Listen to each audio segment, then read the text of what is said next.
I really shouldn't be writing this, but since I'm under strict orders to not mention what it is I do, I'm left without anyone to talk to. This journal will hopefully suffice in helping me to make sense of what I've witnessed over the past dozen years of my life.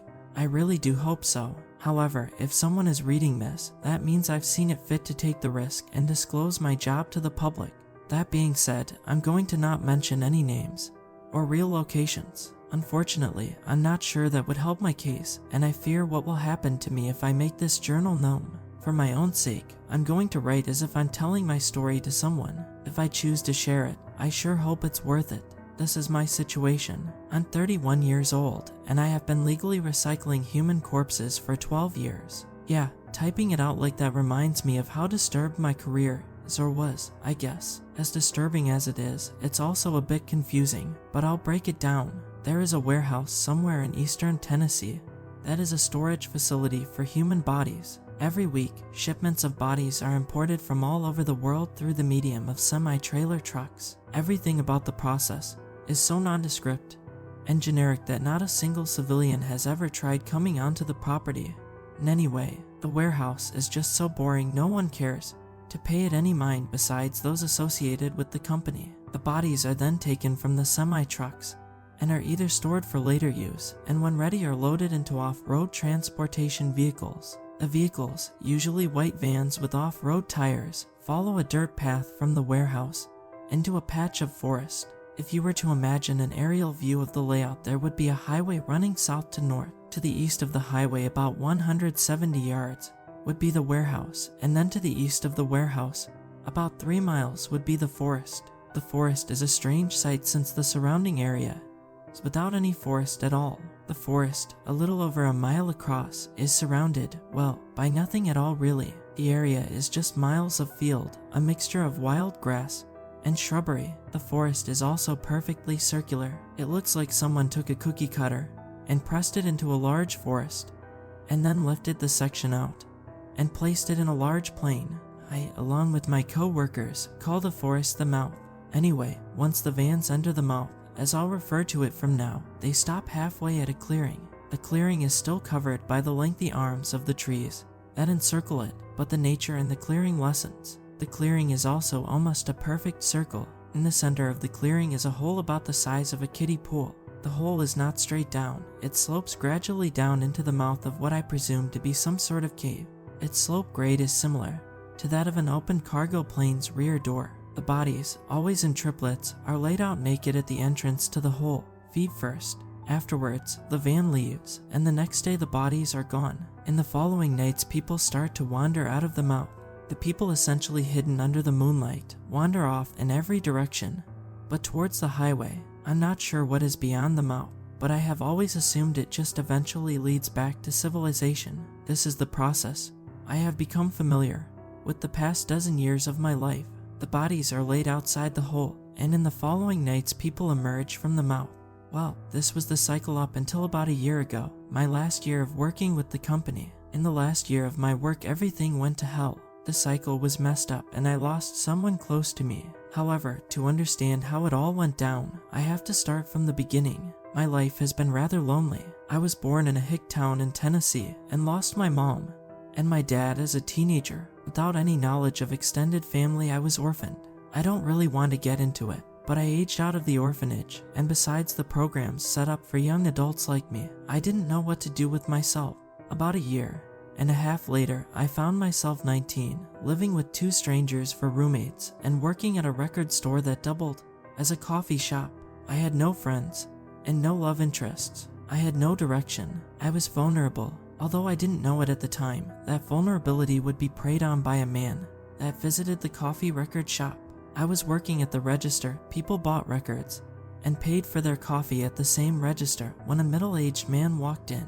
He sort of stuck out amongst the usual crowd of teens and old heads. He just looked kind of normal, like a dad or something. He walked up to me very calculatedly. He didn't immediately speak, but instead seemed to size me up. He ordered a small black coffee. I delivered, and the conversation ended there. He then made his way around the record boxes, coffee in hand. He was flipping through them slowly, occasionally nodding his head at certain records. Eventually, the man came back up to me. He He leaned in close, looking past me, but speaking softly into my ear. He asked if I was satisfied with my work. I told him it was alright, and he snickered a little. He told me to call him if I wanted to do something worthwhile. He handed me his card. Then he was gone. I kept the card. It was strange. I remember it had no information besides a phone number and the man's name on it. I guess it's obvious I ended up calling him from the events and recounting, but my younger self never could have imagined what his business consisted of. Out of curiosity, I called him, and as I expected, he offered me a job.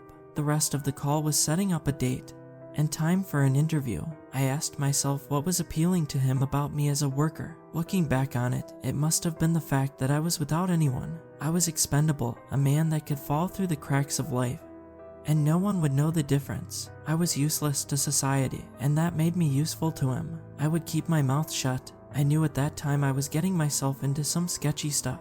This is what I was told in the interview. The job was a government job. The business in total had no more than 100 employees. This included all levels of workers. I would start loading and unloading the products, managing the products, and preparing the products. So far, it all seemed like normal warehouse work to me until I heard the pay. For just general warehouse work, I would be paid up to $100K a year and offered paid housing in the nearest town so that I could live close to work. After hearing that offer, I knew there was about to be a massive catch. The products in question are human cadavers. I let out a little laugh, but immediately knew he wasn't joking. I now knew why the pay and benefits were so good. I was being paid for silence. I was disturbed, but not enough to turn down the offer. I idiotically agreed to work for him. A smile broke on his stony, aged face. I couldn't tell if it was genuine or not, but I shook his hand, looked him in his dark gray eyes, and stupidly thanked him. A week later, I found myself moved about a few hours north in a quiet town. I was driving to work in my 2005 Buick LeSabre. I was nervous, but on top of that I was doubly nervous about the content of the job.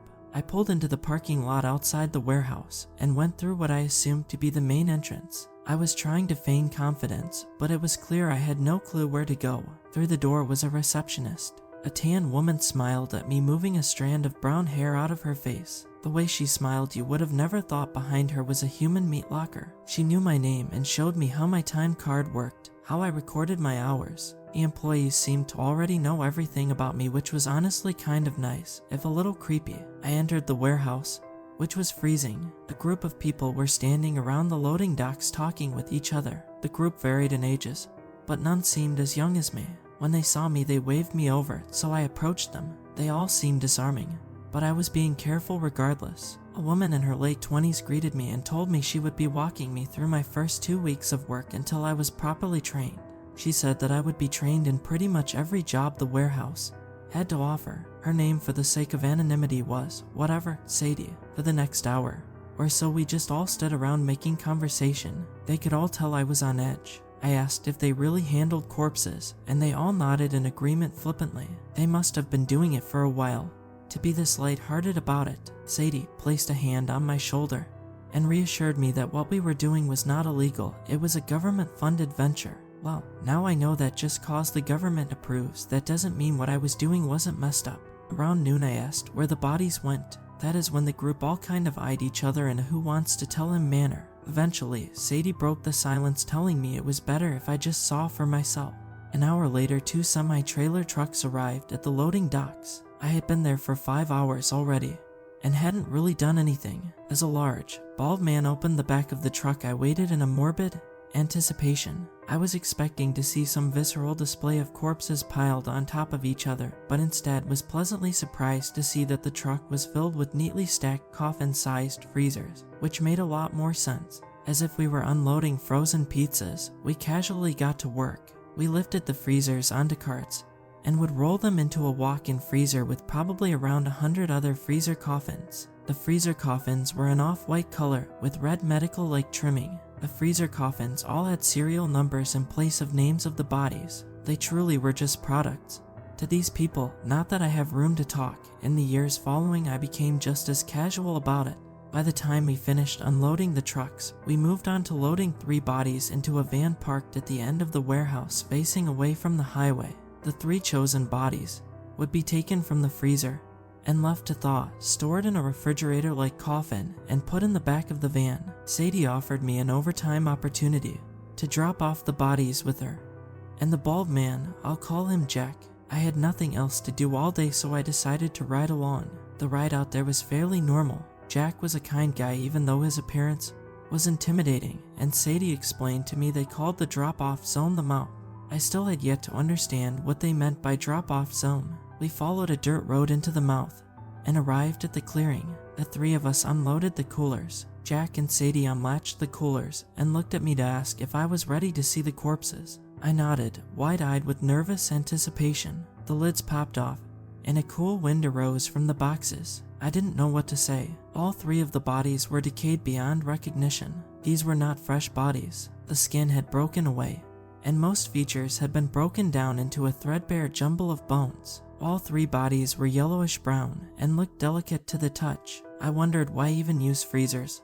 At this point, I also wondered where they got these bodies. The bodies were stolen. They were taken from graveyards, and the empty grave was replaced with a mock body. I eventually learned all this, and I still wonder whose loved ones I was looking at that day. Sadie handed me a pair of gloves for handling the body. We carefully moved the bodies to the grass. The grass was yellow and very soft. Then one by one, we moved the bodies carefully to the mouth of the aforementioned hole in the ground. We left all three bodies feet first. The whole time I had been silent and didn't ask any questions, but when they were all in position, I asked Sadie why we were leaving them here. Were we feeding something? Sadie explained I would find out during my afternoon shift the next day. I still remember that first night after my shift. I just laid in bed and looked up at the ceiling, considering quitting while I could. However, in my less mature years, I decided to keep at it for the money. The house was pretty nice. It was a comfortable one-story brick house with a dated but endearing interior. Sadie lived across the road from me. It seemed all the employees had been corralled into one neighborhood, but no one was complaining. The next day, as I was walking to my car to leave for work, Sadie caught me. She was also leaving and offered to give me a ride. I obliged and we were off. The day was dreary and cold. Fall had come and gone, and winter was upon Tennessee. As we were approaching the warehouse, Sadie, in a serious tone, warned me that I could never speak of what we did to anyone. She told me that if I did, I would be harshly punished. I knew what she meant. She even said that personal journals mentioning the job were dangerous. The day went as usual. Tonight, though, I was going to be trained on the night shift. The three of us drove out to the mouth again to transport more bodies. After setting them up, Jack drove back in Sadie, and I stayed. Past the hole in the ground behind the tree line of the clearing was a watchtower of sorts. The building was a gray tower with an enclosed observation deck up top.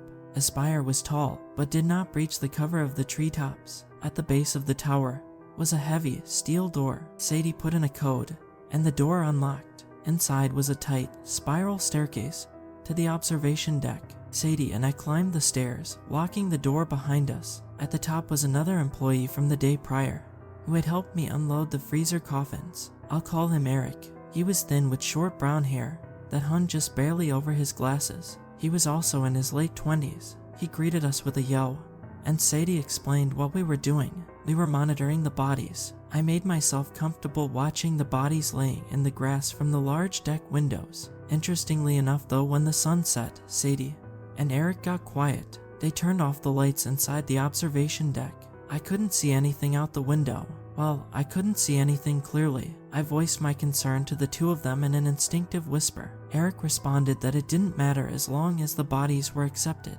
I started to feel cold. What the hell had I gotten myself into? It was close to midnight. I never for an instant began to doze off. I was freaked out. No one was tired. All three of us were vigilantly watching and waiting. Right at midnight, Sadie and Eric both perked up. They told me to come closer to the window. I strained hard to see what they were seeing. With my face inches from the glass, I saw it.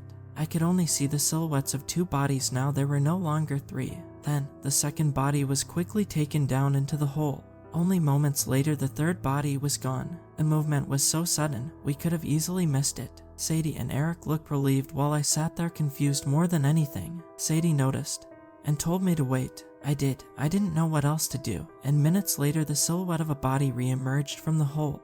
The body was moving on its own, however. I must have looked pretty dumbfounded, probably because I was. I watched as the body used its arms to shimmy through the grass. It was not using its legs at all. The body then got up into a plank position and began sitting on its knees. It looked like an adult trying to learn how their limbs worked. The motions were jerky and awkward. The body sat on its knees for close to 15 minutes. Eric motioned to me. On a computer monitor on the desk in front of him, he had accessed a live feed trail cam.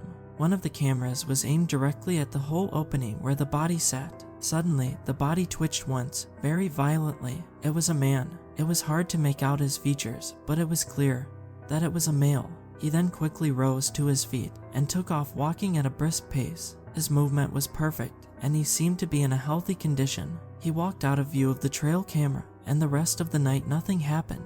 The next morning, Jack arrived to pick the three of us up in one of the vans. I was exhausted for good reason, and I hadn't been able to form any real questions. When I got into Sadie's car, I asked her what I had just witnessed. The bodies are taken into the hole, and then they are recycled and come out as brand new people. They aren't people though, just cheap imitations of them. They always wander off in the opposite direction of the highway, but it isn't known where they go to specifically. No one knew what was in the hole that recycled the bodies, and no one seemed to care to ask these questions, as long as the hole was supplied with bodies. Those were my first 2 days on the job.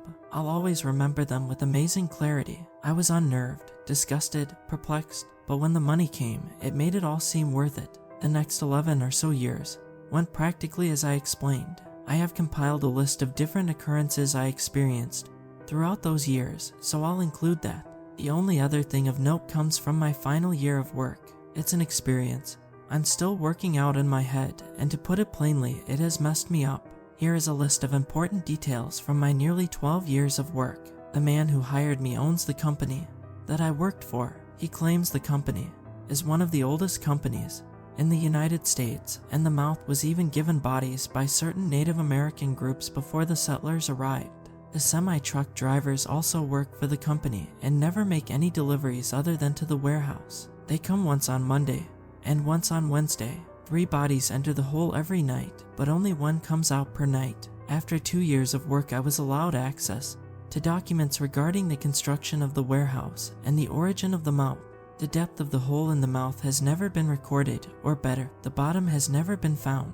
After 5 years, I was pretty quickly able to become entrusted with managing the logistics of the company's orders. The promotional route seemed more relational than hierarchical. One of the most popular celebrities in American pop culture today came from the hole. I remember her face. This leads me to believe that these people have no problem integrating with American society. I think I may have even interacted with some of these people in public. I wonder what % of the population they make up.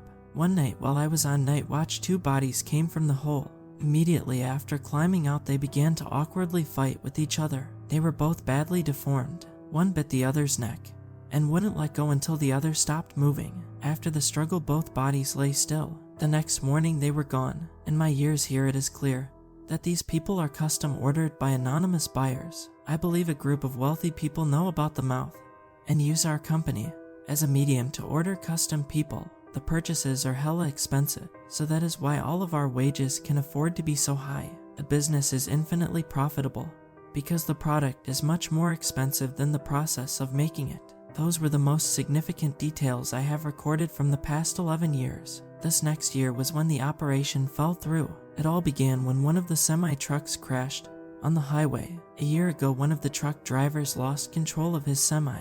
It jackknifed and flipped, spilling its contents onto the road. Most of the bodies stayed inside the freezer, but a few popped up, and the now backed up onlookers in their cars were met with the horrid sight of multiple frozen corpses scattered across the highway. The police blocked it off, and you would think the government would be able to cover it up, but word spread too quickly. Photos were shared, and local news outlets were running the story. The warehouse came under so much flack, we had to lock the freezer up and put a hold on all trips to the mouth. Reporters and people wanting to know what happened were camping outside the building. We were never ready for this kind of attention, and we handled the situation like shit. A day went by without bringing bodies to the mouth. Sadie was freaking out, worried about what might happen if the consistent flow of bodies suddenly stopped. Our boss, the man who hired me, was nowhere to be seen. In fact, all of the higher-ups had completely cut communication with us. They had left us to handle it ourselves. I thought about just fleeing, but Sadie reminded me that these were powerful people we were dealing with, and if people learned what was happening here, we would be severely punished. The higher-ups must have been dealing with the digital evidence, while we were left to destroy the physical. The operation was doomed. Sadie wanted to try to bring the bodies out to the mouth, but as soon as the garage door peered open, people were all around it demanding to know what was going on. These were small-town people we were dealing with, and as a small-town person, you don't mess with small-town people. We were trapped in the warehouse. Sadie and I hatched a plan to leave with a van that night to drive out to the mouth. We couldn't risk bringing bodies with us, so we planned to take an empty van. We could at least keep an eye on things out at the mouth, so we did. A little after nightfall, we managed to book it in a van without being stopped by a mob, and luckily we weren't followed. We sat in the observation tower completely overwhelmed. We stared out into the darkness, not talking. There was no way out of this. We just hoped that we could leave the business without becoming equivalent to the product. Midnight passed, and no bodies were left at the hole. Sadie and I were falling in and out of sleep when we heard a sound. It was a knock. Sadie shushed me even though I hadn't said anything. We listened. There was another soft knock on the door down the stairs. The soft knock echoed up the stairwell. There was a third knock. Then, the sound of the door opening. Was it Eric or Jack maybe? Whatever it was, it had the code to the door. Sadie turned a light on and dimmed it low. We saw it. Coming up the stairs was a singular hand. The hand was pale and bony, but somewhat proportional, but the forearm extended all the way down the stairwell. Holy hell. Sadie slammed the door to the observation deck shut. I turned the light off. Sadie locked the door right as the unnaturally long arm grabbed the knob. It didn't even turn it, it just pulled. It pulled slowly, but with force so great the lock snapped out from the knob, and the door opened. The hand entered the room. Sadie and I sat there stiff.